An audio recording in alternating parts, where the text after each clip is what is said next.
యేసు రక్తమే జయం పరిచర్య. Praise the Lord. మార్చ్ 11వ తేదీ 2025. ఈరోజు దేవుని వాక్యము. ఇశ్రాయేలును కాపాడువాడు కునుకడు నిద్రపోడు.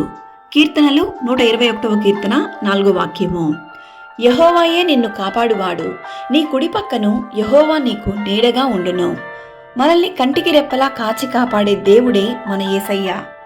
ఈ దేవుడు సదాకాలము మనకు దేవుడై ఉన్నాడు. మరణము వరకు ఆయన మనలను నడిపించును.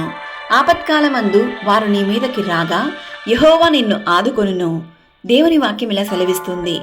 ఒకడు తన కనుపాపను కాపాడుకున్నట్లు నన్ను కాపాడును. ఆయన నా కుడిపార్శ్వమందు ఉన్నాడు గనుక నేను కదల్చబడను అని. ఇట్టి విశ్వాసం ప్రతి ఒక్కరిలోనూ ఉండాలి. నిన్ను శాశ్వత శోభాతిశయముగాను బహుతరములకు సంతోష కారణముగాను చేయును. మనము గ్రహింపలేని గొప్ప కార్యములను ఆయన మన జీవితంలో తగిన సమయమందు చేయును. ఆయన నీ పాదమును తొట్టిల్లనీయడు. నిన్ను కాపాడువాడు కునుకడు నిద్రపోడు. యెహోవా దయాళుడు, ఆయన కృప నిరంతరముండును.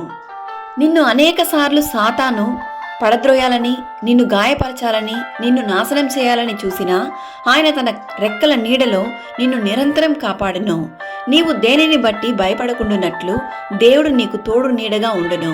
భూమి కంటే ఆకాశము ఎంత ఉన్నతముగా ఉన్నదో దేవుని యందు భయభక్తులు గల వారికి ఆయన కృప అంత అధికముగా ఉండును.